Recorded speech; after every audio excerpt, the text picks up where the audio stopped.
Halo teman-teman, kita kali ini ada proyek Prindavan. Kita kasih nama Tudatkan, yang artinya tukang dadakan.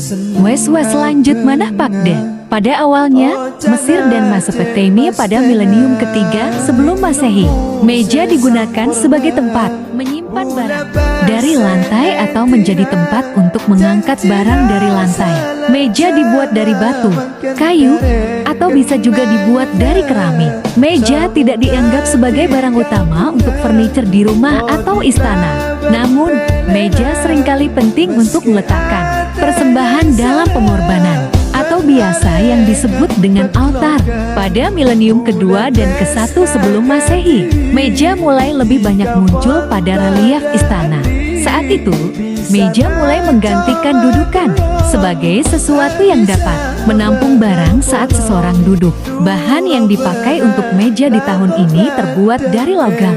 Pada milenium pertama sebelum Masehi, orang Yunani dan orang Romawi juga mulai menggunakan meja sebagai furniture yang penting untuk rumah. Meja dikaitkan dengan pertemuan sosial yang lebih besar karena lebih menonjol. Bangsa Romawi membuat meja yang lebih rumit dan dihias lebih besar, sehingga meja lebih dikaitkan dengan pertunjukan kekayaan dalam pesat dan sebagai furniture penting di perkebunan kaya. Meja juga dikaitkan dengan perjamuan dan pesta untuk menunjukkan kekayaan. Sayangnya, pada awal abad pertengahan, meja mulai sudah tidak diminati. Furniture rumah tangga seringkali tidak membutuhkan meja besar.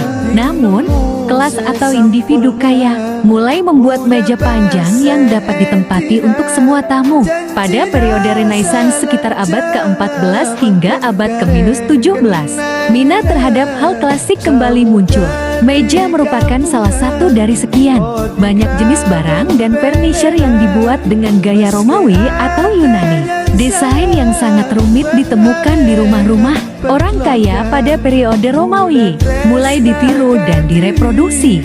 Ada inovasi pada abad ke-17, meja trussel yang merupakan perkembangan pada periode ini. Pada abad ke-18, ketika meja mulai dikaitkan dengan minum dan pergaulan sosial, suasana sosial tercermin dalam desain periode ini. Pada abad ke-19, meja mulai memiliki desain yang lebih sederhana.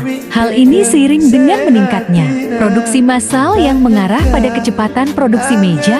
Tahun 1809, meja bergaya Art Nouveau mulai menggantikan tampilan meja yang lebih klasik, sehingga membantu mengurangi kepentingan utamanya di rumah. Pada awal abad ke-20, meja lebih mengarah kepada desain yang sederhana dan meja yang lebih kecil. Pada abad ke-20, desain meja mulai menerapkan lebih banyak warna atau variasi desain dari bentuk tradisional. Hal ini mencerminkan peningkatan akses masyarakat terhadap waktu luang di mana rumah menjadi tempat untuk menghibur dan menikmati waktu. Hingga kini, meja mulai berkembang dengan berbagai desain unik dan tampilan yang lebih menarik. Material meja juga bervariasi dengan memakai kaca, kayu, granit, dan lain sebagainya. Kami selaku